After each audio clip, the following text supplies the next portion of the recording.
Console players, baling can be a very time consuming thing, especially whenever you got a big field of straw that you got to pick up. What if I told you that maybe there was a way that you could use some AI to make your farm just a little bit more efficient? Yeah, let me show you how. If you enjoyed today's video, make sure to hit like, subscribe, and turn on your notifications. There's actually a couple different ways to have your AI bale for you. The first one is going to be using one of these windrowers right here. Now, these are both by Hispano modding. First, you've got the lizard front windrower, and second, you've got the lizard trailed windrower. As you can see, the trailed one right here is going to go behind your tractor, and it's going to have a baler behind it. The front one is going to go on the front of your tractor, and then your baler is in the back. Easiest way to find these in your store is go down to the mods and DLCs, and then you want to go across to the lizard front windrower. As you can see right here, it's $32,500 of base price. Now, the really cool thing about this is it gives you different width options. It starts out at 10.3 meters, then you've got a 12 meter, you've got a 16 meter, all the way up to a 20 meter. Now, these things are massive.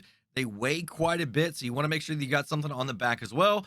That's going to be a big tractor and your baler, so don't worry about that. But pick out the size that you want. I highly recommend go ahead and using this big one right here if you're running a really wide header. I'll show you the reason why here in just a second.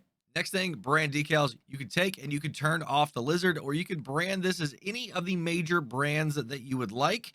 And then you come down here to work lights, turn those on, and then the colors.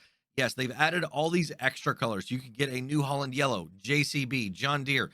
You want some red stuff, Case, Fendt. Yes, absolutely. Even New Holland blue if you want it to match your tractor. I'm going to come across now to the lizard trailed windrower. Now, this one's going to be the exact same options, but it's $45,600 base price, and it actually goes behind your tractor. The way these work are going to be exactly the same on both of them. All you got to do is go ahead and unfold everything that you've got up in the front, your windrower, and then make sure that your baler is already unfolded and lowered down as well. So as you can see, these things are super wide. You want to make sure that you're using these really wide ones because that's going to be very important. Like I said earlier here in the video, especially if you're using an ultra wide header. Now, when I mean ultra wide header, anything that's like 12 meters and higher, you want to make sure that you're using one of these that's going to be, around 20 meters.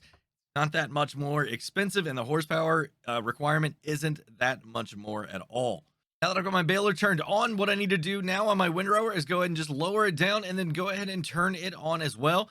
I'm going to go ahead and start moving forward here till I'm lined up pretty well on both of them. All right, that's going to be good enough right there. Now let's just go ahead and hire our worker. And it's really awesome because the worker is going to go ahead and just take care of the job for you. I don't have any other mods installed right now that are doing this for me. And we all know the workers can be a little bit contrary, but on this setup right here, they're not too bad around whenever you get to the end of a field. And as you can see right here, it's going to be missing just a little bit again. I mean, it's kind of the way that it just set up, right? These things don't have the super widest of your pickups on this baler right here. I'm using a base game baler, right? And if you're using something like the Mark Thor baler, it's going to have the ultra wide pickup, and it's going to be able to give you 50,000 liter bales too if you pick the highest size that there is. And as you can see, the worker went ahead and just moved over to where the next pass would be at. Whenever they were coming down this way right here, this is where the edge of the windrow was at. So now it's just moved over to the next section. And unfortunately, it's only getting one row, but it went ahead and did it on its own. When it gets down here to the end, it's just going to move over and it's going to keep doing this row right here. And it's going to keep working its way all the way across until your field is completely done. You're not going to have to come back and reposition this thing because it says it can't find anything. It's going to be absolutely fine. Now, one thing that I do recommend that you do is go ahead and kind of clean up around the edges of your field. That way your worker isn't going to run into stuff because these things are pretty long on the ends here. And telephone poles, trees, buildings, things like that, they like to run into them. I mean, they're workers. What can I say? But as long as you make one pass around the outside, you should be pretty good. Just clean up anywhere where you feel like there's going to be a chance for them to hit something. I mean, I know it's not having them do the entire field completely, but it is having them do almost all of the field by themselves. And there are going to be spots where you're going to have to come back and clean up again if they get down to the end and don't quite pick everything up. But I mean, it's going to be fine, right? So you can see right here, the worker is going to go ahead and turn and they hit the tree. So yeah, like I said, make sure that you get it. Fortunately, on this one, they're okay. I mean, they are going to miss a little bit here on the end, but you're only going to have to come back and touch just a little bit up of this field. For the most part, they're going to be able to do every single bit of this field as long as you set them up for success. And the second way that you can have an AI bale for you is to use this combination right here, and more specifically, the Snüfelstück. Easiest way to find this mod is once again come down to your mods and DLC section of your store, go across to your Snüfelstück, and then you can see right here it's $7,500 base price. This is incredibly inexpensive for what it does for you. Change it up however you like, but there's really nothing that you absolutely have to select here. It's going to work perfectly fine exactly as it is in the default settings. And for this trick, you're actually going to go ahead and use your harvester right here. So let's go ahead and hop into it. And then you can see that all we're going to do is back up to our Snüfelstück, because most of the harvesters that we have a hitch on the bottom of them to be able to pull your grain header or a grain tray or a header trailer, whatever like that. So you want to hook it up right here. And then what you do is just hook it up straight to your baler, because with the PTO that is part of this Snüfelstück, it's going to recognize it and it's going to work perfectly fine.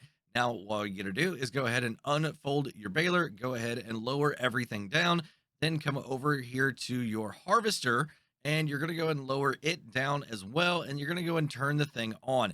Now, get your baler, go ahead and turn it on as well, and then you're going to go ahead and just line up everything right here. Perfect. Get your worker perfect on an end here, and then you're going to be good to go. So I'm just going to go and hire a worker, and they're going to take off. As you can see, it's putting the straw down on the ground, and it's making a bale all at the exact same time. The worker is going faster than I can run because I'm using the Colossus harvester, and this baler that I've got selected is a 25 to 27 mile an hour baler, kind of depending on what you got going on. Now, the cool thing, the baler is going to continue to go as the harvester turns around. So one trick that I've got for this one, again, is make sure that you've got your ends cleaned up a little bit. That way they don't run into stuff, and you're not going to have this little issue right here where you got to come back and kind of clean up afterwards. But for the most part, they're going to be fine. Also, if you know there's a spot in your field where the harvester has to back up, you do have 2 points right here that are pivot points. It gets a little bit tricky sometimes. So I try to make sure to leave them room so that they are going to be able to turn around going forward. You're not going to have any issues at all. But this is the second way, and this is the most fun way and efficient way that I found, because you can only need one extra piece of equipment. That's $7,500. That's the Snüfelstück. Yes, you could use this with base game balers as well. Guys, this right here is the most cost-effective way to be able to do this, and it's cool, right? You don't have 2 workers going at the same time. You can do it super fast. Well, that's going to be it for today, everybody. If you enjoyed the video, go ahead and give it a like if you would. Make sure to hit subscribe and turn on your notifications to keep up to date on my future videos.